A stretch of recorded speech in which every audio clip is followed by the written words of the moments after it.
How serious is this that the Postal Service might get into Bitcoin?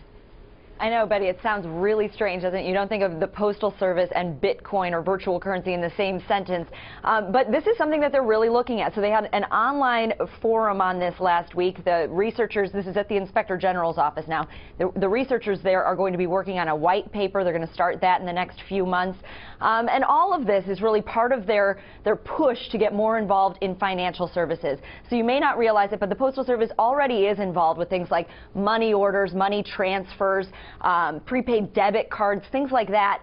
So this would really be the next frontier for them. And some of the reasons they think they're positioned to do this, they've got a brand that people trust. They've got nationwide reach, so they've got 36,000 different brick and mortar offices that people would be able to walk in, buy their Bitcoins, get Bitcoins loaded onto their phone, and potentially even withdraw some of those Bitcoins. They also have a money transfer license, and those are pretty coveted and difficult for startups to get, so that would give them an edge. Betty? Megan, what about regulation here? Yeah, there could be a lot of concerns about potential regulation, especially with what we've seen transpiring in New York. But keep in mind, Betty, this would have to go through a lot of internal hurdles.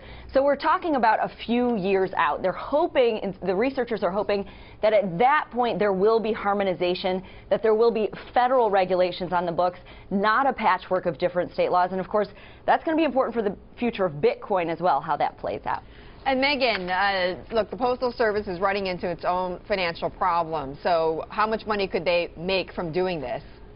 It's really hard to say. The researchers at this point are just getting going on this. They don't know. And, you know, even economists that have looked at this have said at this point, not much. I mean, Bitcoin is not adopted throughout the country at this point, but if it were, there is some potential there. The other issue with Bitcoin, of course, people don't want to pay fees. That's one of the attractive things about Bitcoin.